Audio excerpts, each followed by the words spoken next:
Hi everyone, this is Neil Writer, also known as the Wax Whisperer. Thank you for joining me in my latest video. This is of a very interesting and challenging case of a patient who I saw at the beginning of April, and I have been meaning to upload this for a while actually. Now this is the patient's left ear, and as you're watching the procedure, I'm just going to give you the case history. This patient initially had their ears syringed, or should I say irrigated, at the GP practice by their nurse, I think 7 years ago.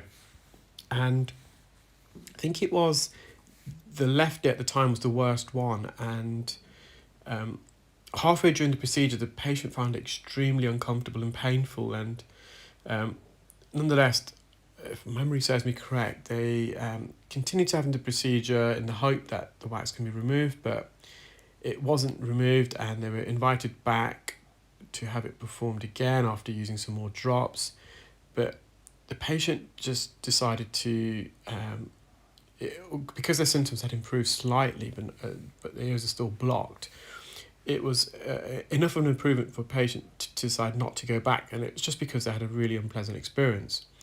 But then a week or so before the patient attended the clinic to have their ears cleaned by myself, they visited the nurse again, and ironically it was the same nurse, I think, that they saw 7 years on. And it was their right ear that they attempted the procedure on initially, and the patient found it extremely uncomfortable, and so they stopped the procedure, and the patient found it that their symptoms had worsened, the hearing had got even more blocked. And I believe the following day there was some bleeding from the ear, so the patient was prescribed some antibiotic ear spray, and during that time they decided just to book him to myself.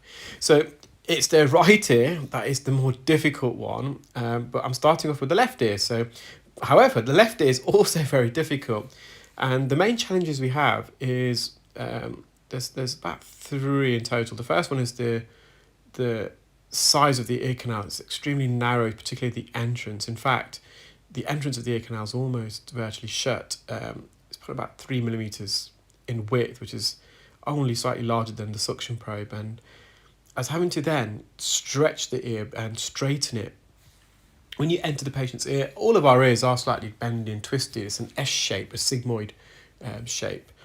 And our ears have evolved in that manner to help protect the eardrum. If the ear canal is completely straight, then any foreign body that may enter your ear has got a direct line of sight with the eardrum and could potentially cause trauma and make impact with it. So having these bends are an evolutionary advantage and benefit, hence why it's still a trait that we still possess as humans, and it's just designed to prevent trauma to the eardrum, so it's protecting the eardrum. And I suspect also it helps and prevents, should I say, water from entering the ear too deep. If you've got a straight ear canal, if you do get water in your ear, which is something that we advise against because it's not good for you, it can trickle into the ear quite easily. But if you've got a bit of a bendy, twisty ear canal, it's a bit more difficult for the water to drizzle in. So this patient's ear canal, however, is a bit more twisted than the norm. The third challenge was, you can see at the entrance the patient's got quite long protruding hair strands there. Now we all have hairs in the ear, it's a normal thing, whether it's male or female. Even children can have hairs in the ear. It's more prevalent, and the larger, thicker hairs in male patients typically. And I would also say of Asian descent,